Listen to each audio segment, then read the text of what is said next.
Pouke svetog Makarija o hrišćanskom životu izabrane iz njegovih beseda. Pod 1. Prvobitno svetlo stanje. Pod A.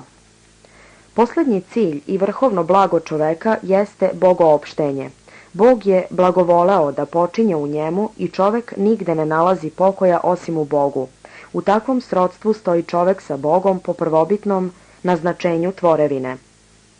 Pod 1. Nijedna bliskost, ni uzajamnost nije veća od bliskosti duše sa Bogom i Boga sa dušom.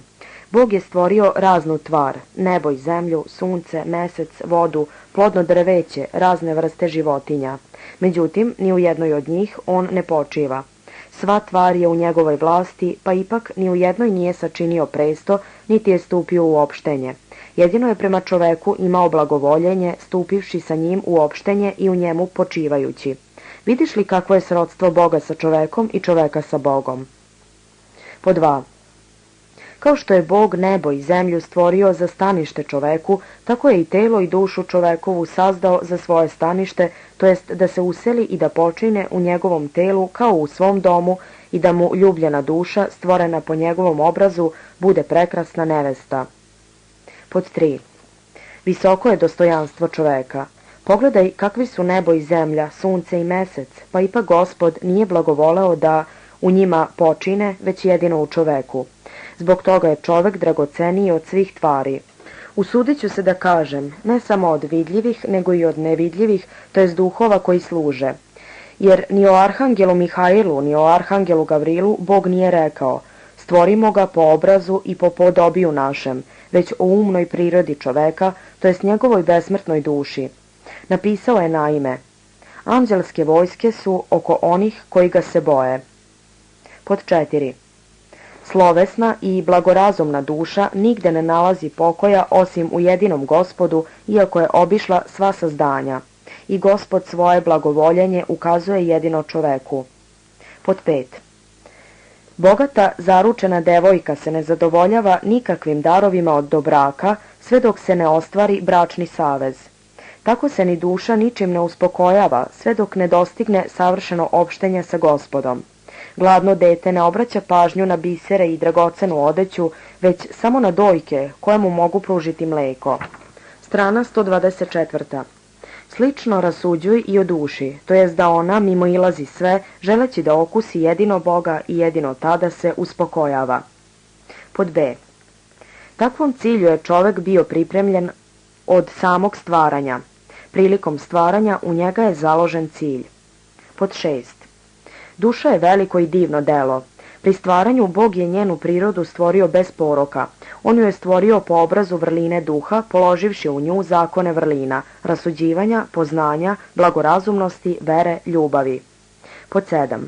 On je u nju položio razum, volju, vladalački i u njoj zacario u drugu veliku tananost, učinivši je lako pokretnom, lakokrilom, neumornom, darujući joj da dolazi i odlazi u jednom trenu, da mu mišlju služi kada to duh uskte.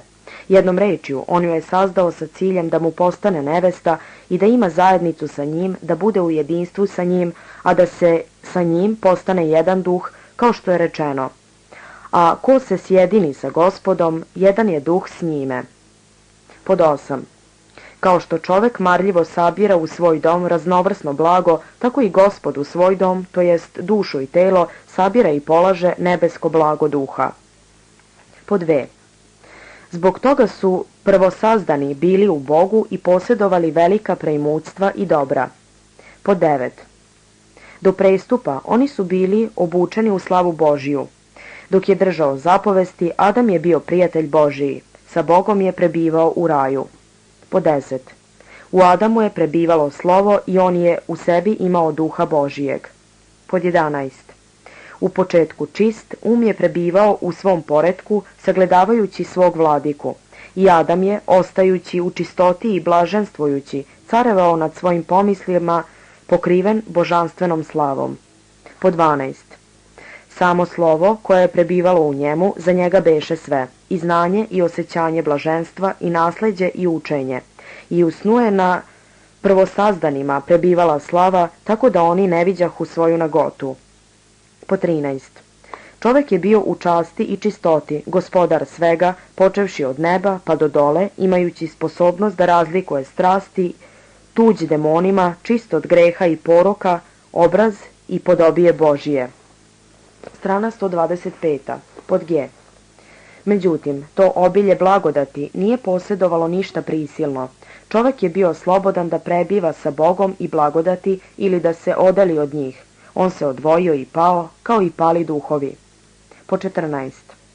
Sva slovesna bića, anđele, duše i demone, Sazdatelj je sačinio čistim i prostim. Skretanje, međutim, nekih od njih ka zlu proizašlo je od njegove samovlasnosti, to jest slobode. Naime, oni su svojom voljom skrenuli od dolične pomisli. Pod 15. Vidljive stvari su sazdane nekakvom nepokretnom prirodom. Oni ne mogu da izađu iz stanja u kome su stvorene, niti imaju svoju volju. A ti si sazdan po obrazu i podobiju Božijem. Kao što je Bog slobodan i čini što hoće, tako si i ti slobodan.